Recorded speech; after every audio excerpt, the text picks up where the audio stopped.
अवधूत गीता 1. श्रीकृष्ण उद्धवाला म्हणाला, मी तुला आता माझा पूर्वज यदू आणि दत्तात्रेय म्हणजे अवधूत ह्यांच्यामधील संभाषण सांगणार आहे. एकदा यदू पृथ्वीवर भ्रमण करत असताना त्याला एक वस्त्रहीन तरुण संन्यासी विहार करताना दिसला. यदूने त्याला ओळखलं आणि अतिशय आदराने तो त्याला म्हणाला, तू अतिशय समाधानी आणि आनंदी मनुष्य दिसतोस. ज्या मनुष्याला आत्मिक शांतता मिळते ती शांतता तुझ्या चेहऱ्यावर दिसत आहे.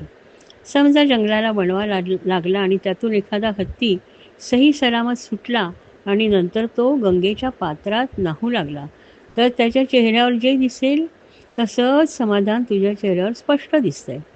जणू काही तू इच्छांच्या, वासनांच्या वणव्यातून सुटलायस आणि अतिशय शांत झाला आहेस. तुझी जर इच्छा असेल तर ह्या स्थितीला तू कसा पोचलास याचं रहस्य तू मला सांगू शकशील का? तेव्हा दत्तात्रेय म्हणाले, हे राजा, ह्याचं ज्ञान मी निसर्गातील अनेक गोष्टींपासून मिळवलंय. सत्याचा शोध घेत फिरत असताना ज्यांच्याकडून मी हे ज्ञान आत्मसात केले त्यांना मी माझे गुरु मानतो. निसर्गातील अशा 24 गुरूंकडून मी कोणते ज्ञान मिळवले आहे, ते कोण आहेत आणि त्यांच्याकडून मी काय शिकलो, हे मी तुला आता सांगणार आहे. माझ्या गुरूंची नावे: पृथ्वी, वायू, आकाश, जल, अग्नी, चंद्र, सूर्य, कबूतर, अजगर, समुद्र, पतंग, भ्रमर, मधमाशी, हत्ती, हरिण, मासा, पिंगला नावाची स्त्री, टिटवी, बालक, कुमारिका, बाण तयार करणारा, साप, कोळी म्हणजेच कीटक, कुंभारीण म्हणजेच माशी. पृथ्वीला लोकांनी किती त्रास दिला तरी ती तो निमूटपणे सहन करते. स्वतःला अन्न मिळवण्यासाठी माणसे तिला नांगरतात, तिचा हवा तसा उपयोग करून घेतात, पण ती शांत असते. पृथ्वीचेच रूप असणारे पर्वत आणि त्यांच्या सर्व क्रिया दुसऱ्यांच्या हितासाठी असतात. परोपकार हा जणू त्यांचा धर्म असतो. पृथ्वीकडून संन्याशाने क्षमा आणि परोपकार हे गुण घ्यावेत. वायू अनेक वेगवेगळ्या गुणधर्मांच्या पदार्थांवरून जातो, पण कुठेही आसक्त होऊन थांबत नाही. कोणाचाही गुणदोष तो स्वतःला लावून घेत नाही. त्याचप्रमाणे संन्याशाला वेगवेगळ्या स्वभावाची माणसे भेटली तरी त्याने त्यांच्यामध्ये गुंतू नये आणि कुणाचे गुणदोष पाहू नयेत. वायू पदार्थांचा वास वाहून नेत असला तरी तो स्वतःला चिकटून घेत नाही. त्याप्रमाणे संन्याशाने कुठलीही गोष्ट मनाला लावून घेऊ नये, त्यापासून अलिप्त राहावे. वायूपासून इतरांचे गुणदोष न पाहणे आणि न घेणे, अलिप्त राहणे हे शिकावे. आकाश चराचरात व्यापलेले असते, पण तरीही अलिप्त असते. तेज, पाणी, पृथ्वी इत्यादी पदार्थ किंवा वाऱ्याने ढकललेले ढग, धूळ सर्व पदार्थ आकाशातच असतात, पण त्यांचा आकाशाला स्पर्श होत नाही. ते सर्वांपासून अलिप्त असते. त्याचप्रमाणे देहादी पदार्थांचा आत्म्याशी संबंध असत नाही. हे संन्याशाने किंवा साधकाने आकाशाकडून शिकावं. अलिप्तपणा आणि मर्यादता हे गुण आकाशाकडून शिकावेत. पाणी किंवा जल स्वभावतःच शुद्ध, स्वच्छ, मधुर आणि पवित्र असतं. जो कोणी त्याच्या संपर्कात येईल त्याला ते पवित्र करते. संन्याशाने पाण्याप्रमाणे शुद्ध, पवित्र, मधुभाषी असावे, जेणेकरून त्यांच्या दर्शनाने, स्पर्शाने लोकांना पवित्र वाटेल. पाण्यापासून शुद्धता आणि पावित्र्य हे गुण घ्यावेत. अग्नीला स्वतःचा प्रकाश असतो आणि तो जो त्याच्या वाटेत येईल त्याचे भेदभाव न करता भक्षण करतो. त्यामुळे तो स्वतः दूषित होत नाही. उलट स्वतःच्या उष्णतेने जे भक्षण करतो ते पवित्र होते. त्याचप्रमाणे तप हीच ज्याची संपत्ती आहे असा साधक किंवा संन्यासी स्वतःच्या तपश्चर्येच्या जोरावर तळपू लागतो. त्याला काही खाण्यास दिले तरी चांगलं किंवा वाईट असा भेद न करता तो ते ग्रहण करतो. त्याच्या तपाची महती इतकी श्रेष्ठ असते की त्याला दिलेले अन्न पवित्र होते. ज्याप्रमाणे लाकडामध्ये अग्नी दडलेला असतो पण तो कुणाला दिसत नाही, त्याचप्रमाणे मनुष्याच्या शरीरात असलेला आत्मा कुणालाच दिसत नाही. अग्नीपासून भेदभाव न करणे हे शिकलो. चंद्र. अमावस्येला आकाशात पाहिले असता आकाशात चंद्र दिसत नाही, पण हळूहळू प्रत्येक दिवशी चंद्र थोडा थोडा मोठा होऊ लागतो आणि शेवटी पौर्णिमेच्या दिवशी तो पूर्ण बिंब होतो आणि झळाळू लागतो. हे सर्व होत असताना चंद्र तोच असतो, फक्त त्याच्या कला बदलत असतात, पण त्याचा चंद्रावर काहीच परिणाम होत नाही. त्याचप्रमाणे मनुष्याच्या आयुष्यात जन्म, बालकत्व, तारुण्य, प्रौढत्व, वार्धक्य आणि शेवटी मृत्यू अशा अवस्था येतात. मृत्यूनंतर आत्मा एक देह टाकून दुसऱ्या देहात प्रवेश करतो. देहाच्या बदलाने आत्म्यात बदल होत नाही. ही गोष्ट मी चंद्रापासून शिकलो. सूर्य. सूर्य आपल्या किरणांनी पृथ्वीवरील पाणी शोषून घेतो आणि योग्य वेळ आल्यावर तेच पाणी स्वतःजवळ न ठेवता पृथ्वीला देऊन टाकतो. तो कुठल्याही स्वार्थी हेतूने ते पाणी स्वतःजवळ ठेवत नाही. ज्याला गरज असेल त्याला देण्यासाठी स्वतःजवळ ढगांच्या रूपाने साठवतो.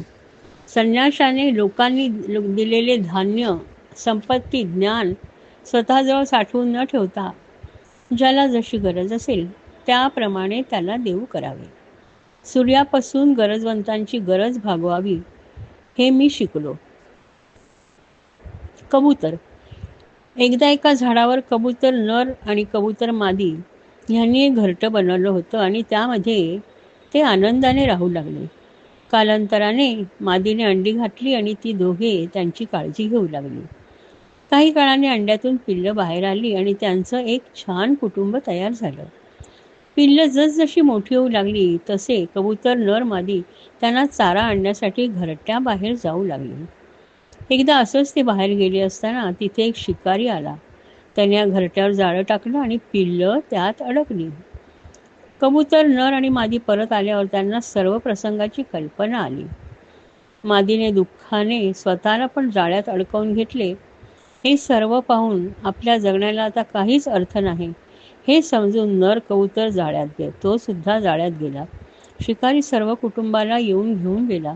यातून मी हे शिकलो की संन्याशाने आपले घर, आपली पत्नी, आपली मुले बाळे ह्यात अडकून पडू नये, कारण त्यामुळे आनंद मिळत असला तरी त्यांच्या विरहामुळे होणारे दुःख फार मोठं असतं. त्यामुळे संन्याशाने संसारापासून अलिप्त राहावे. अवधूत गीता 2. 9. अजगर. संन्याशाने अजगराप्रमाणे जास्त प्रयत्न करता योगाने जे अन्न मिळेल ते खाऊनच उदरनिर्वाह करावा. ते अन्न चविष्ट असो की बेचव, अधिक असो वा कमी, त्यावर आपली भूक भागवावी. काही दिवस भोजन मिळाले नाही तरी तो प्रारब्धाचा भूक समजून आहार न घेता अजगराप्रमाणे पडून राहावे. मनोबळ, इंद्रिय बळ आणि शारीरिक बळ असूनही देहाने काम न करता पडून राहावे, पण सजग असावे. संन्याशाने अजगरापासून सुखासाठी प्रयत्न न करणे, मिळेल ते सुखात समाधानाने स्वीकार करावे हे शिकावे. 10. समुद्र. अथांग समुद्र बाहेरून प्रसन्न पण आतून गंभीर आणि गहन असतो. त्याचा अंत लागणे कठीण आहे. त्याचप्रमाणे संन्यासी बाहेरून प्रसन्न पण आतून धीर गंभीर असतो. तो कसा आहे हे कोणालाच कळत नाही. तो तेजस्वी दिसतो, त्याचा थांग कुणालाच लागत नाही. समुद्राला नद्यांचे पाणी येऊन मिळाले तरी त्याच्यात वाढ होत नाही आणि नाही मिळाले तरी तो आटत नाही. तो आपली मर्यादा कधीही ओलांडत नाही. संन्यासी सुद्धा समृद्धीने युक्त असला तरी आनंदाने हुरळून जात नाही आणि दारिद्र्य आले तरी दुःखी होत नाही. तो आपली मर्यादा कधीही ओलांडत नाही. समुद्रापासून धीर गंभीरता, सुखदुःखांना समान मांडण्याची वृत्ती आणि मर्यादशीलता हे गुण घ्यावेत. 11. पतंग. पतंग दिव्याच्या ज्योतीच्या मोहात पडून तिच्यावर झेप घेतो आणि नष्ट होतो. त्याप्रमाणे इंद्रिय ताब्यात नसलेला मनुष्य स्त्री, सुवर्ण, संपत्ती, वस्त्रे इत्यादी मायेने निर्माण केलेल्या पदार्थांमध्ये आसक्त होतो आणि आपला विवेक घालवून बसतो. आणि स्वतःचा सर्वनाश ओढवतो. संन्याशाने माया निर्मित पदार्थांमध्ये आसक्त होऊ नये ही शिकवण पतंगापासून घ्यावी. 12. भ्रमर किंवा भुंगा निरनिराळ्या फुलांमधील मध गोळा करत हिंडत असतो. कधी कधी तो मग्न होऊन कमळावर बसतो आणि सूर्य मावळल्यावर मिटलेल्या कमळात अडकून पडतो. कुशल संन्याशाने सर्व लहान मोठ्या शास्त्रांमधून ज्ञानसार ग्रहण करावे, पण विषयासक्त होऊ नये, नाहीतर त्यामध्ये तो अडकून पडेल. 13. मधमाशी पुष्कळ कष्ट करून पोळे बनवून त्यात मध साठवते, पण एक दिवस अचानक मधुहा येऊन ते मध घेऊन जातो. त्यामुळे संन्याशाने कुठल्याही गोष्टींचा संग्रह करू नये. त्याने घराघरातून थोडे थोडे अन्न माधुकरी मागून आणावे. त्यामध्ये त्याचा उदरनिर्वाह होईल आणि देणाऱ्यालाही त्रास होणार नाही.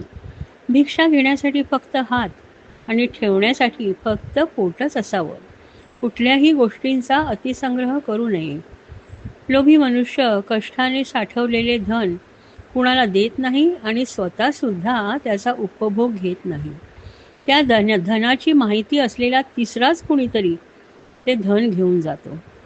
त्यामुळे संग्रह करणे चांगले नाही, हे मी शिकलो. 14. हत्ती. एकदा काही माणसांना हत्तीला पकडायचं होतं, तेव्हा त्यांनी अशी युक्ती केली की एक काष्ठाची म्हणजे लाकडाची हत्तीण तयार केली आणि तिला खड्ड्यात उभी केली. त्या हत्तीणीवर मोहित होऊन हत्ती तिच्याजवळ गेला आणि खड्ड्यात पडला आणि पकडला गेला. त्यामुळे संन्याशाने स्त्रीच्या मोहात पडू नये, हे मी शिकलो. 15. हरिण. अतिशय चपळ असलेलं हरिण व्याधाच्या गीताने मोहित होऊन थांबते आणि त्याच्या जाळ्यात अडकते. म्हणून संन्याशाने स्त्रियांचे वैषयिक गाणे बजावणे ऐकू नये आणि तसंच नाच पण बघू नयेत. त्यांच्या नकळत त्याचं मन मोहित होईल आणि जाळ्यात अडकलेल्या हरिणाप्रमाणे त्याची अवस्था होईल. 16. मासा ज्याप्रमाणे गळाला लावलेल्या मासाच्या तुकड्यामुळे आपले प्राण गमावतो, त्याप्रमाणे मनुष्याचा जिभेवर ताबा नसेल तर तो संकटात येऊ शकतो. म्हणून संन्याशाने जिभेवर ताबा मिळवावा, जे अत्यंत कठीण काम असते. 17. पिंगला नावाची स्त्री. ही एक वेश्या होती. शरीर विक्रय हा तिचा व्यवसाय होता. एके रात्री शृंगार करून ती बाहेर उभी होती, पण तिला एकही मनुष्य भेटला नाही. शेवटी ती निराश झाली आणि तिला रडू कोसळलं. पण अचानक तिला स्वतःचीच घृणा वाटू लागली. ती स्वतःशीच म्हणू लागली, इतकी वर्ष मी इंद्रियांच्या अधीन होऊन मोहात गुरफटून राहिले आणि त्यामुळे माझ्यातील परमात्म्याला मी विसरून गेले. त्याच्याकडे दुर्लक्ष करून माझ्या या नश्वर शरीर सुखाच्या मागे लागले. पण तो इतका दयाळू आहे की अजूनही माझ्या पापी शरीरात तो वास्तव्य करून राहिला आहे आणि त्यानेच माझे डोळे उघडले आहेत. तिला परमेश्वर कृपेची जाणीव झाली. तिने आपल्या सर्व आशा आकांक्षांचा त्याग केला आणि आता केवळ परमेश्वरावर लक्ष केंद्रित करण्याचं ठरवलं. तिला वैराग्य प्राप्त झाले आणि तिला परमशांती मिळाली. आशा आकांक्षाचा त्याग करून वैराग्य प्राप्त करावे, हे मी पिंगलेकडून शिकलो. 18. टिटवी. एकदा एका टिटवीला मांसाचा तुकडा मिळाला की तो चोचीत पकडून जाऊ लागली. तेव्हा कावळे घारी तिच्या मागे लागले आणि तिला टोचा मारू लागले. त्या छोट्या टिटवीने सर्व सहन करत मांसाचा तुकडा तसाच धरून ठेवला. पण जेव्हा तिला असह्य झालं तेव्हा तिने तो मांसाचा तुकडा सोडून दिला आणि काय आश्चर्य, जे सर्व पक्षी तिला त्रास देत होते ते निघून गेले आणि टिटवी आपल्या मार्गाने निघून गेली.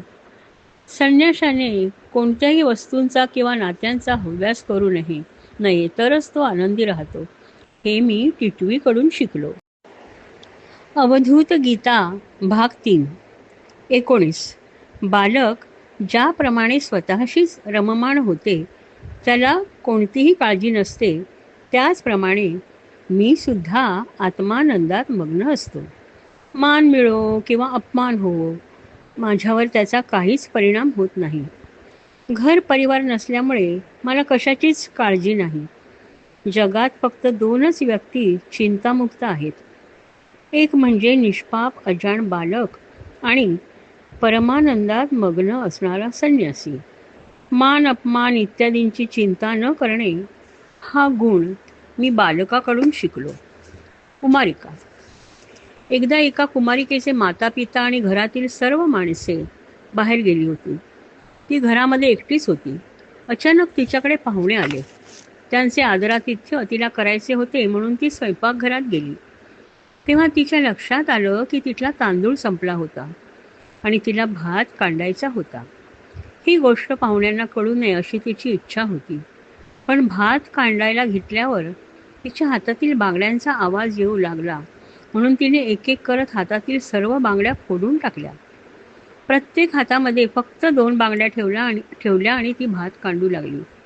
पण त्या 2 बांगड्याही जेव्हा आवाज करू लागल्या तेव्हा तिने त्यातील एक एक बांगडी फोडून टाकली आणि आता दोन्ही मनगटांमध्ये प्रत्येकी फक्त 1 बांगडी राहिली.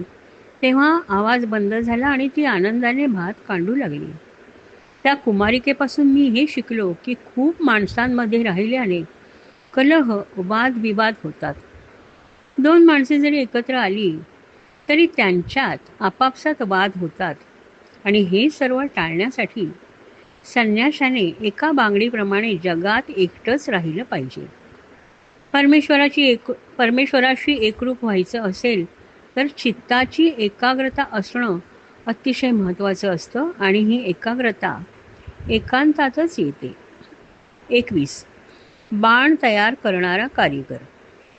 संन्यासाने आसन आणि श्वास यांच्यावर विजय मिळवून आपले मन ताब्यात आणण्याचा प्रयत्न करावा. आपले मन सावधपणाने एकाच लक्ष्यावर स्थिर करण्याचा प्रयत्न करावा आणि ते लक्ष्य म्हणजे परमात्मा. मन जेव्हा परमात्म्यावर स्थिर होते तेव्हा ते कर्मवासनांची धूळ झटकून टाकते. सत्वगुण हळूहळू वाढू लागतात आणि रज आणि तम नाहीसे होऊ लागतात. अखेर इंधन संपलेला अग्नी जसा शांत होतो तसंच मन शांत होतं आणि त्याला आत बाहेर अशा कोणत्याही पदार्थांचं भान राहत नाही.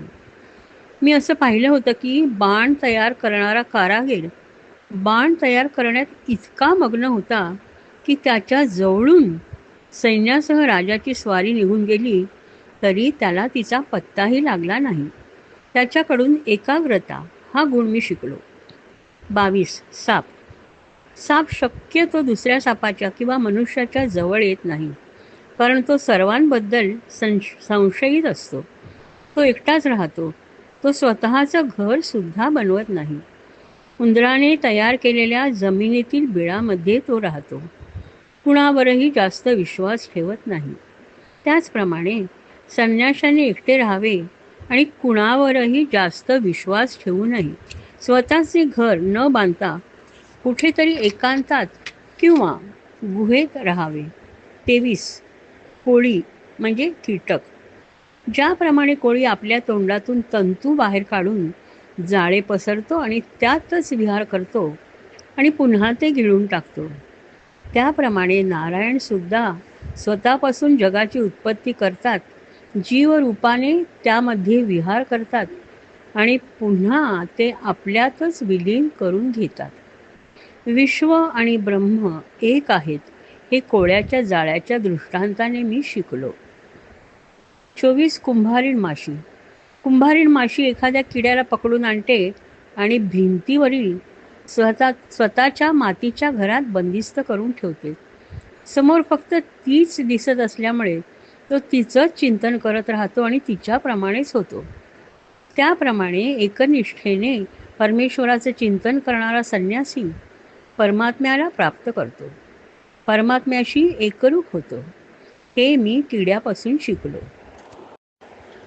यदुकुळाचा अंत. श्रीकृष्णाने सर्व यादवांना सुधर्मा नावाच्या मोठ्या सभेमध्ये आमंत्रित केलं आणि ते सर्व जमल्यावर तो म्हणाला, हे श्रेष्ठ यादवांनो, द्वारकेमध्ये जे सारखे मोठमोठे उत्पात आणि अपशकुन होत आहेत त्यामुळे द्वारकेमध्ये एक मुहूर्त सुद्धा थांबणं धोक्याचं आहे. स्त्रिया, मुले आणि वृद्ध ह्यांनी इथूनच जवळ असलेल्या संगोत्र तीर्थात जावे आणि आपण उरलेले सर्व यादव तेथून पुढे असलेल्या प्रभास क्षेत्री जाऊया. तेथे आपण स्नान करून पवित्र होऊ, उपवास आणि इतर व्रत वैकल्ये करू. एकाग्र चित्ताने अभिषेक, चंदन इत्यादी सामग्रीने देवतांची पूजा करू. त्यानंतर ब्राह्मणांना, गरिबांना उदार हस्ते दानदक्षिणा देऊ. असं केल्याने आपण आपल्यावरील संकटे टाळू शकू. श्रीकृष्णाच्या ह्या प्रस्तावाला सर्वांनी आनंदाने होकार दिला. मुले, स्त्रिया आणि वृद्ध संगोत्राला गेले आणि बाकीचे सर्व यादव प्रभास क्षेत्री रवाना झाले. तेथे गेल्यावर श्रीकृष्णाच्या आदेशानुसार यादवांनी अत्यंत भक्तीने सर्व प्रकारची मंगलकृत्ये केली. त्यांची खात्री झाली की त्यांनी परमेश्वराला प्रसन्न केले आणि आता सर्व संकटे टळली आहेत. ऋषींनी दिलेल्या शापाला इतकी वर्षे उलटून गेली होती की सर्वजण तो कधीच विसरून गेले होते. त्यामुळे आता आपण पूर्णपणे सुरक्षित आहोत ह्याबद्दल कुणालाच शंका राहिली नाही. एके रात्री ते सर्वजण विश्राम करत असताना त्या सर्वांनी मैरेयक नावाची मदिरा मोठ्या प्रमाणात घेतली. मदिरेच्या अतिसेवनाने धुंद झालेले ते वीर क्षुल्लक गोष्टींवरून एकमेकांशी वाद घालू लागले. हळूहळू त्या वादाचे रूपांतर भांडणात होऊ लागले आणि शेवटी ते एकमेकांशी लढू झगडू लागले. वास्तविक श्रीकृष्णाच्या मायेने ते भ्रमिष्ट झाले होते. मदिरा हे निमित्त होते. रागाच्या भरात आपली धनुष्ये, तलवारी, गदा जे मिळेल त्या शस्त्रांनी ते आपापसात युद्ध करू लागले. थोड्याच वेळात ते सर्वजण समुद्र किनाऱ्यावर आले आणि एकमेकांशी मोठ्या द्वेषाने लढू लागले. ती लढाई भीषण, अविश्वसनीय आणि अतिशय भयानक होती. श्रीकृष्ण तटस्थपणे एकमेकांना ठार मारणाऱ्या यादवांकडे बघत उभा होता. ही लढाई सुरू झाल्यावर बलरामाला याचा शेवट काय होणार हे कळून चुकलं. ते भयानक दृश्य बघून तो तिथून निघून गेला. जाताना त्याची आणि श्रीकृष्णाची नजरानजर झाली आणि बलराम आता योगविद्येने आपल्या शरीराचा त्याग करणार हे श्रीकृष्णाला कळून चुकलं. श्रीकृष्ण त्या लढाई करणाऱ्या यादव योद्धांकडे बघत होता. लढाई करता करता त्यांची सर्वांची शस्त्रे तुटून गेली आणि ते आजूबाजूला काही मिळेल का म्हणून बघू लागले. पण तो समुद्र किनारा असल्यामुळे इथे वृक्ष नव्हते. त्यांना समुद्र किनाऱ्याजवळ उगवलेले घनदाट लव्हाळे दिसले. ते लव्हाळे ऋषींच्या शापामुळे उत्पन्न झाले होते. लोखंडी मुसळाच्या चूर्णापासून ते लव्हाळे उत्पन्न झाल्याने ती वज्राप्रमाणे शक्तिशाली होती. सर्व यादव ती लव्हाळी उपटून एकमेकांशी युद्ध करू लागले. श्रीकृष्ण हे सर्व बघत होता. सात्यकी, कृतवर्मा, अनिरुद्ध, प्रद्युम्न, गद, सांब, अक्रूर, भोज, सुमित्र, सुरथ सर्व मोठमोठे योद्धे एकमेकांना ठार मारू लागले. सर्व यादव आपापसातील प्रेम विसरून एकमेकांना मारत होते. श्रीकृष्ण स्थितप्रज्ञ होऊन ही सर्व दृश्ये बघत होता. कदाचित त्याच्या विशाल हृदयात भावनावेग दाटून आला असेल, पण ते कुणालाच समजलं नाही. बघता बघता समुद्र किनाऱ्यावर सर्व यादवांच्या प्रेताचा खच पडला. श्रीकृष्ण बराच वेळ ते सर्व बघत होता. ही त्याचीच तर माया नव्हती का? ही त्याचीच तर योजना होती. वैकुंठाला परतण्याआधी हे सर्व त्याला संपवायचंच होतं. तो स्वतःच्या तंद्रीतून बाहेर आला आणि वेगाने त्यांच्यापासून दूर जाऊ लागला. ह्या सर्वांपासून जितक्या लवकर दूर जाता येईल तितकं त्याला हवं होतं. शेवटची घटिका. बलरामाने समुद्र किनाऱ्यावर बसून एकाग्र चित्ताने परमात्म्याचे चिंतन करत आत्म्याला परमात्म्याशी जोडून मनुष्य देहाचा त्याग केला. बलराम ब्रह्मन स्वरूपात विलीन झालेला बघून श्रीकृष्ण सुद्धा एका पिंपळाच्या झाडाखाली बसला. त्यावेळी त्याने स्वतःच्या तेजाने झळाळणारे चतुर्भुज रूप धारण केले. त्याच्या मेघाप्रमाणे सावळ्या देहावर तापलेल्या सोन्यासारखी कांती होती. वक्षस्थळावर श्रीवत्स चिन्ह शोभत होते. त्यांनी रेशमी पितांबर आणि शेला धारण केला होता. त्याचं हे रूप अतिशय मोहक आणि मंगलकारक होतं. मुखकमलावर सुंदर हास्य होतं. कमळाप्रमाणे सुंदर नेत्र होते. मकराकृती कुंडले कानात झगमगत होती. मस्तकावर मुकुट, वक्षस्थळावर हार, पायात नुपूर आणि गळ्यात कौस्तुभमणी शोभून दिसत होता. शंख, चक्र, गदा ही आयुधे आणि पद्म हातामध्ये शोभत होतं. त्याच्या चेहऱ्यावर भावना मिश्रित समाधानाचं हास्य होतं. शेवटी तो आपलं कर्तव्य पूर्ण करून मुक्त झाला होता. पण आपण गेल्यावर इथे परत पापी दुष्टकृत्यांना सुरुवात होईल ह्या जाणीवेने खिन्नही दिसत होता. त्याने मनुष्यावतार धारण केला होता, त्यामुळे मृत्यू देखील माणसाप्रमाणे येणं क्रमप्राप्त होतं. ते कसं शक्य होतं? तो यादवांमधला शेवटचा यादव होता आणि त्याला आता मृत्यूला सामोरं जायचं होतं. त्याचा उजवा हात हनुवटीवर होता आणि डावा मांडीवर होता. त्याचा लाल कमळाप्रमाणे तळवा असलेला डावा पाय उजव्या मांडीवर ठेवून तो ध्यानस्थ बसला होता. जरा नावाचा शिकारी तेथून जात होता. लांबून त्याने हे दृश्य पाहिलं आणि त्याला तिथे हरिण उभं असल्याचा भास झाला. त्याने पटकन आपलं धनुष्य उचललं आणि हरिण स्तब्ध आहे हे बघून घाईघाईने धनुष्याला बाण लावला आणि नेम धरून हरिणाला मारला. तेवढ्यात शिकाऱ्याने अस्फुट मानवी किंकाळी ऐकली. तो धावत तेथे गेला. श्रीकृष्ण जमिनीवर पडला होता. बाण लागलेला डावा पाय त्याच्या 2 हातात होता. त्याच्या चेहऱ्यावर वेदना दिसत होत्या आणि कपाळावर धर्मबिंदू साठले होते. हे सर्व दृश्य बघून आपण काय भयंकर कृत्य केलं ह्याची शिकाऱ्याला जाणीव झाली. आपण अक्षम्य गुन्हा केला आहे हे त्याला समजलं. श्रीकृष्णाच्या पायावर डोकं ठेवून तो रडू लागला.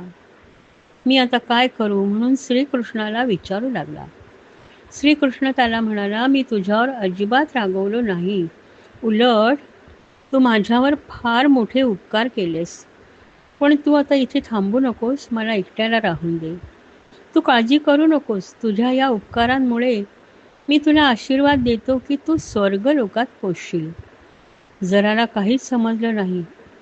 त्याला इतकंच कळलं की भगवान श्रीकृष्णाने त्याला क्षमा केली आहे. हाच विचार करत तो खिन्न मनाने तिथून निघून गेला. श्रीकृष्णाचा सारथी बराच वेळ श्रीकृष्णाला शोधत होता. युद्धाच्या ठिकाणाहून श्रीकृष्ण निघून गेल्याचं त्याने पाहिलं होतं. श्रीकृष्ण ज्या मार्गाने गेला तो मार्ग तो शोधत होता. श्रीकृष्णाच्या पावलांच्या खुणा शोधत तो पुढे जात होता. काही अंतर गेल्यावर श्रीकृष्णाच्या गळ्यातील तुळशी माळेचा सुगंध त्याला येऊ लागला आणि त्या दिशेने तो पुढे जाऊ लागला आणि शेवटी त्याला श्रीकृष्ण दिसला. त्याच्या पायात बाण खोलवर रुतला होता. तो जमिनीवर पडला होता. तो धावतच त्याच्याजवळ गेला आणि हे कृत्य कुणी केलं म्हणून श्रीकृष्णाला विचारू लागला. श्रीकृष्ण म्हणाला, दारुका, हे सर्व बोलायची ही वेळ नाही. तुला मी फार मोठी कामगिरी सांगणार आहे. तू आत्ताच्या आत्ता द्वारकेत रवाना हो आणि माझ्या मात्यापित्यांना यादव कुळाचा अंत झाल्याची बातमी दे. त्याचप्रमाणे बलरामाने देहत्याग केल्याची वार्ता सांग आणि त्यानंतर कुणीही द्वारकेत राहणार नाही याची खात्री करून दे. कारण मी गेल्यावर सर्व द्वारका नगरी समुद्रात लुप्त होणार आहे. अर्जुनाला माझा निरोप सांग की सर्व बालवृद्ध आणि स्त्रिया यांना इंद्रप्रस्थामध्ये घेऊन जा आणि द्वारकेत कुणीही राहता कामा नये. आणि तुझ्याबद्दल सांगायचं तर दारुका, तू सतत माझे चिंतन कर, म्हणजे लवकरच माझ्याजवळ येऊन पोचशील. श्रीकृष्ण एक क्षण थांबला वेदनेने तो थोडासा विव्हळला आणि दारुकाला म्हणाला, तुला मी अजून एक काम सांगणार आहे. माझ्या पायात रुतलेला हा बाण तू काढून टाक. दारुकाला हुंदकी आवरत नव्हती. थरथरत्या हातांनी त्याने श्रीकृष्णाच्या पायातला बाण काढून टाकला. वेदनेने श्रीकृष्ण विव्हळला आणि त्याने तो बाण आपल्या हातात घेतला. दारुकाने श्रीकृष्णाला 3 प्रदक्षिणा घातल्या आणि साष्टांग नमस्कार केला. श्रीकृष्ण म्हणाला, दारुका, तू लवकरात लवकर द्वारकेला पोच, कारण मी आता फार काळ राहू शकणार नाही. श्रीकृष्णाला तसंच सोडून दारुक निघाला. जाताना त्याने मागे नजर टाकली तेव्हा हातात बाण घेऊन श्रीकृष्ण बसला होता आणि त्याच्या चेहऱ्यावर समाधान दिसत होतं. श्रीकृष्ण बराच वेळ आपल्या हातातील बाणाकडे बघत होता. त्याला ऋषींनी दिलेल्या शापाच्या वेळचा प्रसंग आठवला. लोखंडाच्या मुसळाचं चूर्ण करून बलरामाने ते समुद्रात फेकून दिलं होतं. पण तेव्हा नोकरांनी येऊन बलरामाला सांगितलं होतं, एका तुकड्याचं चूर्ण झालं नाही. तेव्हा तो छोटासा लोखंडाचा तुकडा तसा समुद्रात टाकला होता. तोच लोखंडाचा तुकडा एका माशाने गिळला होता आणि जरा नावाच्या पारध्याला तो तुकडा माशाच्या पोटात मिळाला होता आणि त्याने तो आपल्या बाणाला बसवला होता आणि हाच बाण श्रीकृष्णाच्या मृत्यूस कारणीभूत झाला होता. श्रीकृष्णाला ऋषींचा शाप कधीही खोटा ठरवायचा नव्हता. त्याला ब्राह्मणांबद्दल अतिशय आदर होता आणि आपल्या आयुष्याच्या शेवटच्या क्षणीही त्याने ऋषींचे बोल खरे ठरवले होते. त्यानंतर ब्रह्मदेव, स्वर्गातील देव, ऋषी, मुनी, इंद्र, त्यांचे सरदार, प्रजापती, पितर, गंधर्व, सिद्ध वगैरे अनेक जण श्रीकृष्ण होता तिथे आले. स्वर्गातून सतत पुष्पवर्षाव होत होता. श्रीकृष्णाने सर्वांवर एक दृष्टी टाकली आणि त्याने आपले कमलनेत्र मिटून घेतले. ढगांमधून वीज बाहेर पडते तसेच लगेच आकाशात विलीन होऊन जाते, तिचं जाणं कुणाला कळत नाही. त्याप्रमाणेच श्रीकृष्णाचा आपल्या धामातील प्रवेश कुणीच बघू शकले नाही. ब्रह्मदेव, शंकर इत्यादी देव नारायणांची योगमय गती बघून अत्यंत आश्चर्यचकित झाले आणि त्यांची स्तुती करत आपापल्या लोकी निघून गेले. परिणाम: श्रीकृष्ण निघून गेल्यावर सत्य, धर्म, प्रामाणिकपणा, कीर्ती, संपत्ती, सौंदर्य जे जे काही पवित्र होतं ते सर्व श्रीकृष्णाच्या पाठोपाठ पृथ्वीवरून निघून गेलं. पृथ्वीचं सारं वैभवच नष्ट पावलं. श्रीकृष्णाच्या विरहाने व्याकुळ झालेला दारुक द्वारकेत आला. त्याने उग्रसेन, वसुदेव यांना साष्टांग नमस्कार घालून यादवांच्या विनाशाचा सर्व वृत्तांत सांगितला. ते ऐकून सर्वजण अतिशय दुःखी झाले. शोकावेगाने काही लोक मूर्छित होऊन पडले. वसुदेव देवकी यांची अवस्था अतिशय कारुण्यमय होती. श्रीकृष्ण आणि बलरामाची हकीकत ऐकून ते मूर्छित होऊन पडले. स्त्रिया, वृद्ध सर्वजण शोकसागरात बुडून गेले. सर्वांचे सर्वच नाश पावले होते. तो धक्का फार मोठा होता. स्त्रियांनी आपले पती, वृद्धांनी आपली मुले आणि लहान मुलांनी त्यांचे वडील गमावले होते. दारुक ताबडतोब अर्जुनाकडे गेला आणि त्याला श्रीकृष्णाने त्याच्यावर सोपवलेली कामगिरी सांगितली. लवकरात लवकर ह्या सर्वांना घेऊन त्याला इंद्रप्रस्थास प्रयाण करायचं होतं आणि मृत्यू पावलेल्या यादवांना अग्नी देऊन त्यांच्यावर मरणोत्तर संस्कार करायचे होते.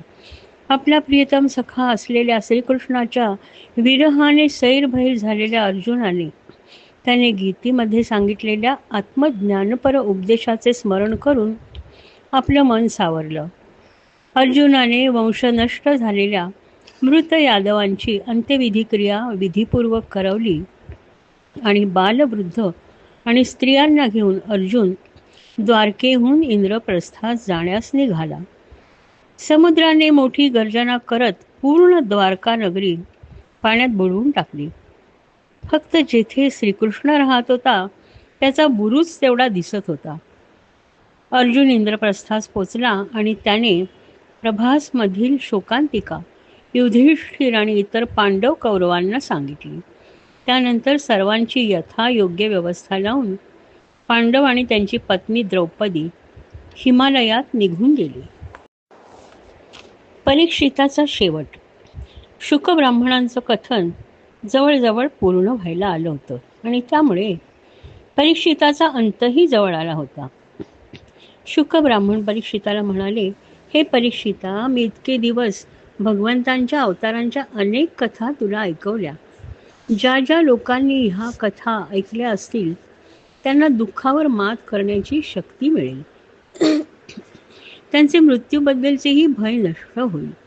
तू सुद्धा तुझ्या समीप येणाऱ्या मृत्यूचं भय मनातून काढून टाक. मी मरणार हा अज्ञानी मनुष्यासारखा विचार सोडून दे. तुझं हे आत्ताचं शरीर सुरुवातीला नव्हतं आणि शेवटपर्यंतही राहणार नाही, कारण ते नाशवंत आहे. लाकडापासून अग्नी जसा वेगळा असतो त्याचप्रमाणे तू सुद्धा तुझ्या नाशवंत शरीरापासून वेगळा आहेस. तुझ्या शरीरात असलेला आत्मा कधीच नष्ट होणार नाही. मनुष्याच्या शरीराच्या 3 अवस्था असतात: जागृती, स्वप्नावस्था आणि सुषुप्ती, अर्थातच गाढ निद्रा. जागृती अवस्थेत मनुष्याला आजूबाजूच्या परिस्थितीची पूर्ण जाणीव असते.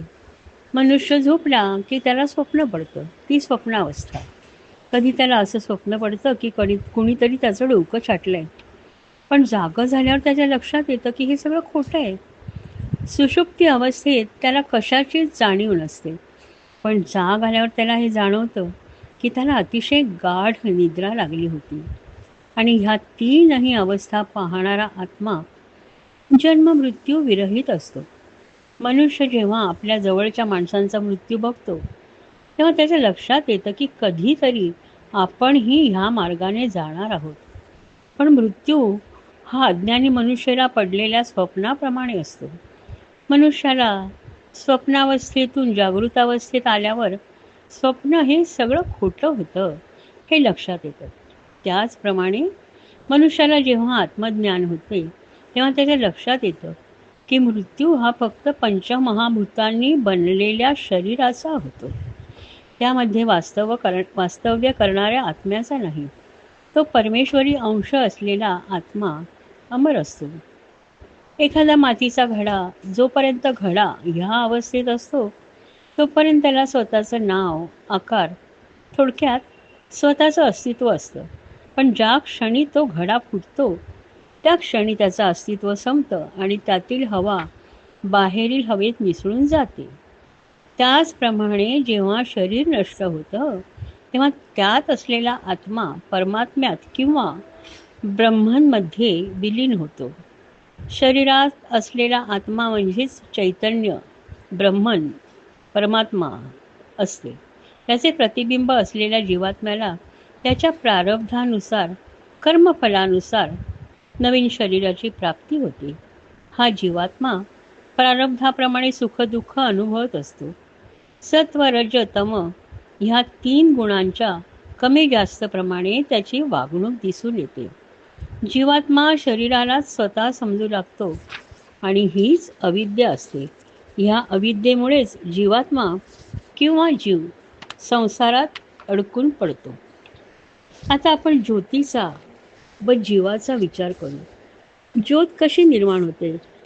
त्यासाठी दिवा, तेल, वात, अग्नी ह्या गोष्टी आवश्यक असतात.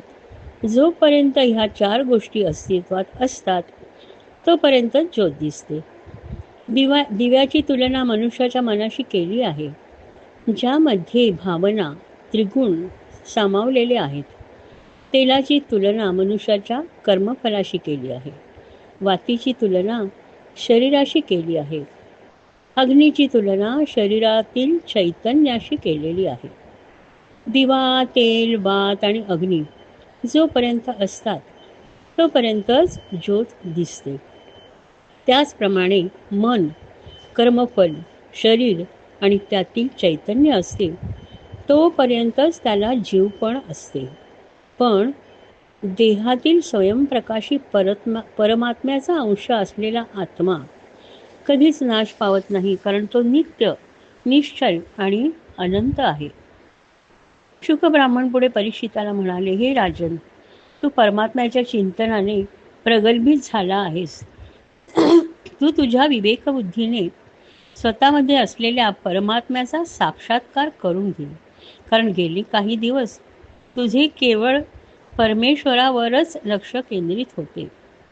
ब्राह्मणाच्या शापाने प्रेरित झालेला तक्षक दंश तुझ्या शरीराला करू शकेल, तुझ्यातल्या आत्म्याला म्हणजेच तुला मारू शकणार नाही. तुला झालेल्या ह्या ज्ञानामुळे तू ब्रह्मी स्थितीला पोचला आहेस. त्यामुळे तू मरणाच्या भयापासून मुक्त झालायस. हे परीक्षिता, विश्वात्मा भगवंतांच्या लीलेसंबंधी तू जे विचारले होतेस त्याचं उत्तर मी तुला दिलंय. आता तू ह्याहून जास्त काय इच्छितोस? ह्यावर परीक्षित राजा म्हणाला, हे मुनिवर्य, माझी मृत्यूबद्दलची भीती निघून गेली आहे. गेले 7 दिवस माझ्या आयुष्यातील सर्वात मौल्यवान दिवस होते. मी भगवंतांच्या कथा ऐकत त्या भक्तिरसात आकंठ बुडून गेलो होतो. मला एकाच वेळी 2 आशीर्वाद मिळालेत. मी गेले 7 दिवस केवळ भगवंतांच्या कथा ऐकल्या आहेत. हा फार मोठा आशीर्वाद आहे. आणि दुसरं माझं आत्यंतिक भाग्य म्हणजे ह्या कथा मी करुणेचे मूर्तिमंत स्वरूप असलेल्या आपल्यासारख्या श्रेष्ठ मुनिवर्यांकडून ऐकल्या आहेत. परीक्षित म्हणाला, गुरुवर्य, आपण मला परम शांती स्वरूप ब्रह्मचे ज्ञान दिले. आता मला तक्षक इत्यादी कुणापासूनही मृत्यूचं भय वाटत नाही. आता आपण मला अनुमती द्या, म्हणजे मी मौन धारण करीन आणि विकार नष्ट झालेल्या माझ्या चित्ताला परमात्म्यामध्ये विलीन करून शरीराचा त्याग करीन. त्यानंतर परीक्षिताने अत्यंत आदराने आणि भक्तीने शुक ब्राह्मणांना साष्टांग प्रणिपात केला आणि तेथे उपस्थित असलेल्या अनेक थोर ऋषींना वंदन केले. शुक ब्राह्मण परीक्षिताला आशीर्वाद देऊन तिथून निघून गेले. त्यांच्याबरोबर तेथे उपस्थित असलेले ऋषीसुद्धा निघून गेले. त्यानंतर परीक्षित राजा दर्भासनावर उत्तरेकडे तोंड करून बसला. त्याने स्वतःच्या अंतरात्म्याला परमात्म्याशी एकरूप केले. तो जणू काही एखादा वृक्ष असावा तसा भासत होता. त्याची आसक्ती, संशय सर्व काही नाहीसं झालं होतं. आता तो ब्रह्मन आणि आत्म्याच्या एकतारूप महायोगामध्ये स्थिर झाला होता. परीक्षिताला दंश करण्यासाठी निघालेला तक्षक राजाकडे येत असताना वाटेत त्याला कश्यप नावाच्या ब्राह्मणाने पाहिलं. तो ब्राह्मण सापाचे विष उतरवण्यात निष्णात होता. त्याला तक्षकाने भरपूर धन देऊन तृप्त करून तिथूनच परत पाठवले. तक्षकाला स्वतःच्या इच्छेनुसार रूप धारण करण्याची कला अवगत होती. त्याने ब्राह्मणाचं रूप धारण केलं आणि तो राजाजवळ गेला. तिथे गेल्यावर त्याने पुन्हा आपलं सर्परूप धारण केलं आणि राजाला दंश केला. तक्षकाच्या विषाच्या आगीने परीक्षिताचे शरीर तत्काळ जळून भस्म झाले. परीक्षिताची परमगती पाहून देवांनी त्याच्यावर पुष्पवर्षाव केला. परीक्षित पुत्र जनमेजयाला जेव्हा समजलं की आपल्या पित्याला तक्षकाने दंश केला, तेव्हा तो अत्यंत क्रोधित झाला. त्याने ब्राह्मणांच्या सल्ल्यानुसार सर्पसत्राचा अग्नी प्रज्वलित केला आणि ह्या अग्निकुंडामध्ये विधीपूर्वक सर्पांचं हवन करू लागला. अग्नीमध्ये मोठमोठे सर्प भस्मसात होताना पाहून तक्षक भयभीत होऊन इंद्राला शरण गेला. अजून तक्षक कसा भस्मसात झाला नाही ह्याचे धनमेजयाला आश्चर्य वाटले. त्याने त्यासंबंधी ब्राह्मणांना विचारणा केली. तेव्हा त्यांनी सांगितलं, शरण आलेल्या तक्षकाचं इंद्र रक्षण करत आहे. तेव्हा जनमेजयाने ब्राह्मणांना इंद्रासकट तक्षकाची आहुती देण्याची विनंती केली. तेव्हा ब्राह्मणांनी त्या यज्ञामध्ये आहुती म्हणून इंद्रासह तक्षकाला येण्याचं आवाहन केलं आणि कठोर मंत्र म्हणाले. तेव्हा इंद्र आपल्या स्थानापासून निघाला विमानात तक्षकासह बसलेला इंद्र अतिशय घाबरला, गोंधळून गेला होता. आकाशातून विमानात तक्षकासह बसलेला इंद्र अग्निकुंडात येऊन पडू लागलेला पाहून महर्षी बृहस्पती जनमेजय राजाला म्हणाले, हे नरेंद्रा, सर्पराज तक्षकाला मारणं तुला अशक्य आहे, कारण तो अमृत पिऊन अजरामर झालाय. जगातील प्राणी आपापल्या कर्माप्रमाणे जीवन मरणोत्तर गती प्राप्त करतात. म्हणून हे कर्म थांबव. पुष्कळसे निरपराध सर्प मृत्युमुखी पडले आहेत. महर्षी बृहस्पतींच्या म्हणण्याचा आदर करून जनमेजयाने सर्पसत्र बंद केलं आणि बृहस्पतींची पूजा केली. उद्धवाचं दुःख. श्रीकृष्णाच्या अवतार समाप्तीच्या आधी जेव्हा उद्धवाने श्रीकृष्णाला म्हटलं, हे प्रभू, मला माहिती आहे तू सर्व यादव कुळाचा अंत करण्याच्या तयारीत आहेस आणि त्यानंतर तू स्वतः सुद्धा निघून जाणार आहेस. पण हे परमेश्वरा, तू मलाही बरोबर घेऊन जा. मी तुझ्याशिवाय एक क्षणही राहू शकत नाही. तू मथुरेला आल्यापासून मी एक क्षणही तुझ्यापासून दूर गेलो नाही. तेव्हा मी तुला विनवणी करतो की तू मला तुझ्याबरोबर घेऊन जा.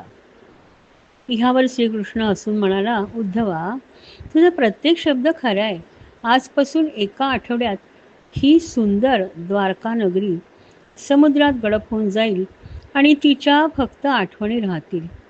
पण उद्धवा, तू माझ्याबरोबर येऊ शकणार नाही. तुला या जगातच राहायचं आहे. जगाला तुझी अत्यंत गरज आहे. सर्व संग परित्याग करून जगाला ब्रह्मविद्या शिकवण्याची फार मोठी कामगिरी मी तुझ्यावर सोपवून जाणार आहे. त्यानंतर श्रीकृष्णाने त्याला निसर्गातील गुरूंची उदाहरणे देऊन अवधूत गीता सांगितली. संन्यास मार्ग कसा स्वीकारायचा ह्याची शिकवण देण्याचा प्रयत्न केला. पण श्रीकृष्णाच्या लक्षात आलं की तेवढं ज्ञान पुरेसं नाही. त्याला सत्याचा आविष्कार करून द्यायचा असेल तर ते त्याला जास्त सविस्तरपणे उकल करून सांगण्याची अत्यंत गरज आहे. आणि त्यामुळे श्रीकृष्णाने उद्धवाला आत्मविद्या सविस्तरपणे शिकवण्याचा निश्चय केला. उद्धव गीता. श्रीकृष्ण उद्धवाला म्हणाला, हे उद्धवा, तू पूर्णपणे स्वतःला माझ्या अधीन कर. पण तुझी दैनंदिन कर्मे, कर्तव्ये ह्यांच्यात खंड पाडू नकोस. हे सर्व करताना मनात कुठल्याही फळाची अपेक्षा ठेवू नकोस. अशा निष्काम कर्मांच्या विचारांनी तुझं मन शुद्ध कर आणि त्यामुळे तुला मनाची शांतता मिळेल. तुझं मन अत्यंत स्थिर आणि प्रसन्न होईल. फळाच्या अपेक्षेने केलेल्या कर्मामुळे शेवटी दुःखच मिळतं. उद्धवाने प्रश्नार्थक मुद्रेने श्रीकृष्णाकडे पाहिलं आणि तो म्हणाला, मी फार गोंधळून गेलोय. मला तू सर्व नीट उलगडून सांग. श्रीकृष्ण म्हणाला, उद्धवा, काही गोष्टी तुला समजणं अत्यंत आवश्यक आहे. जे तितके सोपे आणि स्पष्टपणे सांगता येईल ते मी सांगतो. तू लक्ष देऊन ऐक. श्रीकृष्ण म्हणाला, तू स्वप्न विश्वाचा विचार कर. मनुष्य स्वप्न बघत असतो तेव्हा त्याला अनेक प्रसंगांचा अनुभव येतो. त्यातील काही प्रसंग असे असतात की ज्यामुळे तो अत्यंत दुःखी होतो आणि काही प्रसंग असेही असतात की ज्यात तो अत्यंत आनंदी होतो. पण जेव्हा तो जागा होतो तेव्हा हे स्वप्न विश्व विरून जाते आणि त्याच्या लक्षात येतं की हे सगळं काही आपल्या मनाचे खेळ होते. प्रत्यक्षात आपण दुःखीही झालो नाही किंवा आनंदी पण झालो नाही. तू ज्या विश्वात राहतोस ते विश्व देखील माया जालच आहे. फक्त मनुष्याला ते कळत नाही आणि तो मायेच्या जगाला सत्य समजत राहतो. मनुष्याच्या मनात बऱ्याचशा इच्छा असतात. त्या सर्व काही पूर्ण होत नाहीत, पण त्या पूर्ण व्हाव्यात अशी त्याची इच्छा असते. मग त्याच्या कल्पनाशक्तीला पंख फुटतात आणि तो कल्पनाशक्तीच्या जोरावर मोठी भरारी मारतो. त्याला मनोरथ असं म्हणतात. त्याच्या मनोरथाने तो अनेक अनुभव घेतो ते सुद्धा खरे नसतात आणि त्यातून मिळालेले सुख किंवा आनंद हे काही खरं नसतं. त्याचप्रमाणे ह्या जगात सुखही नसतं आणि दुःखही नसतं. ही मनुष्याने स्वतःच्या ज्ञानेंद्रियांमार्फत मिळवलेली भावना असते. ती कधी सुखाची असते, कधी दुःखाची असते. जगात दिसणारा हा विरोधाभास हा केवळ मनुष्याच्या मनाचा खेळ असतो आणि स्वतःच्या मनावर हे जास्तीत जास्त बिंबवण्याचा प्रयत्न कर, जेणेकरून तू ह्या भावनांपासून मुक्त होशील आणि सत्यापर्यंत पोचू शकशील. सत्यापर्यंत, ब्रह्मांपर्यंत पोचायचं असेल तर कुठलेही वाईट कलंकित कर्म करू नकोस. तूच तुझ्या मनाला शिकवण्याची गरज आहे. सर्वसामान्य लोकांप्रमाणे तू वाग, पण काही गुण आत्मसात करून अंगीकारणं अत्यंत आवश्यक आहे, ज्यामुळे सत्याची, ब्रह्मांची कल्पना येण्यास तुला मदत होईल. आता हे गुण कोणते असावेत हे मी तुला सांगतो. अहिंसा, कुठल्याही मनुष्याला किंवा प्राणीमात्रांना दुखापत किंवा इजा करू नये. सत्य, नेहमी सत्य बोलावे. अस्तेय, जे तुमचे नाही दुसऱ्याचे आहे ते कधीही चोरण्याचा प्रयत्न करू नये. असंग, कुठल्याही व्यक्तीशी किंवा वस्तूशी फार भावनिक लागे बांधे ठेवू नयेत, कारण जितकी भावनिक गुंफण जास्त तितकेच त्या व्यक्तीपासून किंवा वस्तूपासून विरह होण्याचे दुःख जास्त. लाज, आपण केलेल्या कृत्याची लाज किंवा शरम वाटेल असं कृत्य कधीही करू नये. असंचय, कुठल्याही गोष्टीचा जास्त संचय करू नये. पैसा, सोने ह्यांचा अतिशय संचय केल्याने तुमचे चित्त परमेश्वराकडे न लागता वरील गोष्टींचे संरक्षण कसं करावं ह्याकडेच लागून राहतं, म्हणून ते टाळावे. अस्तिकता, परमेश्वरावर श्रद्धा आणि विश्वास ठेवावा. ती जर नसेल तर ही सर्व शिकवण निरर्थक आहे. ब्रह्मचर्य, लैंगिक संबंध टाळावेत. मौन, शक्यतो कमी बोलावे. ज्यांना केवळ भौतिक गोष्टींमध्येच रस आहे अशा लोकांमध्ये जास्त मिसळू नये, कारण ते तुम्हाला मोहात टाकू शकतात. तेव्हा अशा लोकांशी कमी बोलावे. स्थैर्य, हे फार महत्त्वाचं आहे. तुमची कर्मे, तुम्ही दिलेली वचने, तुमचा विश्वास स्थिर असला पाहिजे. क्षमा, तुमचं मन इतकं विशाल असावं की कोणी तुम्हाला दुःख दिलं असलं तरी त्याला क्षमा करण्याची उदारता तुमच्या मनात असली पाहिजे. अभय, म्हणजे न घाबरणे. तुमची देवावर इतकी श्रद्धा पाहिजे की कुठच्याही परिस्थितीत, कुठच्याही संकटाला तुम्ही धीराने तोंड दिलं पाहिजे. ज्या भक्ताला माझ्यापर्यंत पोचायचं असेल त्याच्यात सर्वांना समान लेखण्याची, सर्वांकडे समानतेने पाहण्याची शक्ती आली पाहिजे. उदाहरणार्थ, एखादं झाड किंवा गवताचं पातळ त्याला सारखंच वाटलं पाहिजे. जेव्हा त्याला हे कळेल ब्रह्मन किंवा हा परमात्मा सर्वांमध्येच असतो, तेव्हा हे माझं आहे, हे माझ्या मालकीचं आहे, ही भावनाच लुप्त होऊन जाते. बायको, मुले, संपत्ती, घर माझं आहे म्हणण्यात काहीच अर्थ नाही हे त्याला जाणवतं. तेव्हा मी, माझे ही भावना मनातून लुप्त होते. तेव्हा त्याला सत्याचा शोध लागतो आणि तो माझ्यापर्यंत पोचू शकतो. ह्याचा अर्थ असा नाही की त्याने सर्व संग परित्याग करून निघून जावे. तो संसारात राहू शकतो, पण मनाने, भावनांनी, अध्यात्माने तो त्यांच्यापासून वरच्या पातळीवर पोचलेला असतो. आता आपण अग्नी आणि त्याच्या गुणधर्मांचा विचार करू. लाकडाच्या उंडक्यामध्ये अग्नी सुप्तपणे वास करतो तोपर्यंत तो सुप्तावस्थेत असतो. तोपर्यंत त्याच्यात लाकडाचे गुणधर्म असतात, पण तरीही तो लाकडापासून वेगळा असतो. लाकडाला त्या अग्नीची जाणीव नसते. पण जेव्हा तो अग्नी प्रकट होतो तेव्हा तो स्वतःच्या तेजाने सर्व लाकडाला जाळून टाकतो आणि जेव्हा सर्व लाकूड भस्मसात होते तेव्हा तो सुद्धा अदृश्य होतो. त्याच्या तेजाचा मागमूसही राहत नाही. त्याचप्रमाणे प्रत्येक प्राणीमात्राच्या शरीरात परमात्मा ब्रह्मन असतं आणि ह्या परमात्म्याचं प्रतिबिंब असलेला जीवात्मा स्वतःला कर्ता समजून वागत असतो. अविद्येमुळे त्याच्यावर अज्ञानाचं आवरण चढते. त्याची विचारशक्ती गढूळ होते. जेव्हा मनुष्य ज्ञानी लोकांच्या संगतीत येतो तेव्हा त्याला हळूहळू समजू लागतं की हे जग म्हणजे मिथ्या आहे आणि त्याचं अज्ञान दूर होऊ लागतं. ज्ञानेंद्रियांमार्फत होणारं ज्ञान हे ही सर्व मायाजाल आहे हे लक्षात येतं. मीच ब्रह्मन आहे ही जाणीव झाल्यामुळे जीवात्म्याचं अस्तित्वच नष्ट होतं. ज्याप्रमाणे अग्नीच्या प्रकटीकरणामुळे लाकूड नाहीसं होतं त्याचप्रमाणे ज्ञानाच्या प्रकटीकरणाने मनुष्याचं अज्ञान नष्ट होतं. हे जग मिथ्या आहे ह्याची जाणीव होते. अविद्या नाश पावते आणि ब्रह्मन हे एकच सत्य आहे, बाकी सर्व काही मायाजाल आहे ह्याचा साक्षात्कार होतो. मनुष्याची रोजची क्रियाकर्मे दिनचर्या चालू असते. ती त्याच्या शरीरात असलेल्या चैतन्यामुळे चालू असते.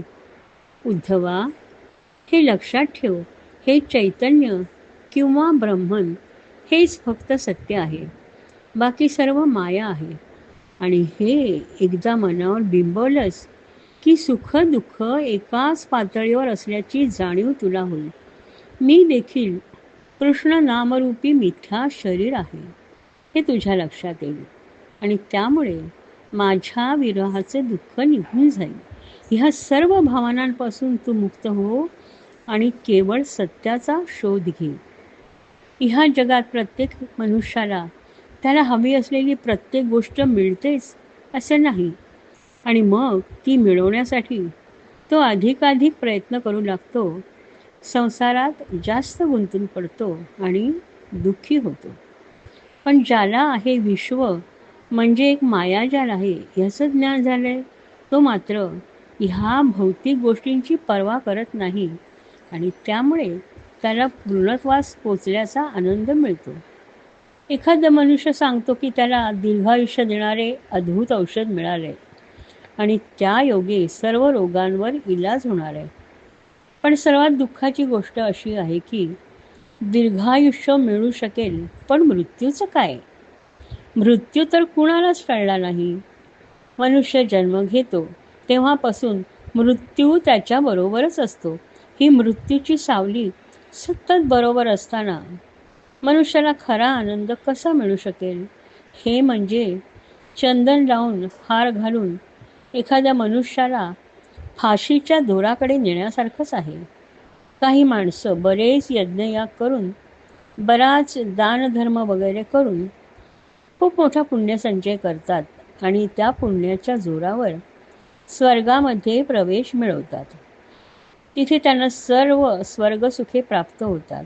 पण तरीही त्यांच्या अंतर्मनात ही जाणीव असते की आज न उद्या हे पुण्य कमी कमी होत जाणार आणि एक वेळ अशी येणार की त्यांना परत पृथ्वीवर यावे लागणार आणि त्याप्रमाणे घडते. पुण्य हळूहळू कमी होत जाते आणि शेवटी एक वेळ अशी येते की मनुष्याला पृथ्वीवर यावयास लागते. पण जन्ममृत्यूचे चक्र सुरू होते. मनुष्याचे शरीर आणि त्याच्याकडून होणारी कर्मे ह्यांचं ज्ञान नसलेला मनुष्य त्याच मार्गावर चालत राहतो आणि खरा आनंद त्याला मिळू शकत नाही. ती परत परत संसारात गुंतण्याची जी क्रिया असते तिला प्रवृत्ती असं म्हणतात. जो मनुष्य केवळ ह्या प्रवृत्तीत अडकलेला असतो तो माझ्यापर्यंत पोचूच शकत नाही. त्यासाठी त्याला प्रवृत्तीच्या विरुद्ध असलेली निवृत्ती हिचा आसरा घ्यावा लागतो. निवृत्ती मनुष्याला संसाराच्या गुंतागुंतींच्या मार्गांपासून दूर नेते, ह्या मायाजलापासून दूर नेते. मनुष्याच्या शरीरात त्रिगुण असतात आणि मनुष्याची इंद्रिये जी कर्म करतात ती ह्या गुणांमुळेच होतात. सत्व, रज आणि तम असे हे त्रिगुण आहेत. त्यांच्या कमी जास्त प्रमाणावर मनुष्याची वागणूक असते. ह्या गुणांच्या क्रीडेमुळेच आनंद, यातना, सुख, दुःख इत्यादी विरोधाभास असलेल्या भावना मनुष्याला जाणवतात. आजूबाजूला असलेल्या पदार्थांचे ज्ञान इंद्रियामार्फत मिळते. मनुष्यामध्ये जो अहंकार असतो तो त्याच्यामधील आत्म्याला झाकोळून टाकतो. जोपर्यंत मी आणि माझे ह्या भावना मनुष्यामध्ये असतात तोपर्यंत तो ह्या जगाच्या मायाजालात गुरफटून राहतो आणि त्यापासून त्याला फक्त दुःख आणि दुःखच मिळतं. ह्या जगात इतक्या सुंदर आणि मोहात टाकणाऱ्या गोष्टी आहेत की जीवात्मा त्यातच अडकून पडतो आणि स्वतःची फसवणूक करून स्वतःला बद्ध समजतो. असा मनुष्य माझ्यापर्यंत कधीच पोचू शकणार नाही. तो माझ्यापासून दूरच राहतो. उद्धवा, तुला जर माझ्यापर्यंत पोचायचं असेल तर फक्त सत्याचा स्वीकार कर. ते म्हणजे ब्रह्मन हे एकच सत्य आहे. तुझ्यातील आत्मा म्हणजेच ब्रह्मन आहे, बाकी सर्व माया आहे. हे सत्य तुला जेव्हा जाणवेल तेव्हा तू माझ्यापर्यंत पोचू शकशील.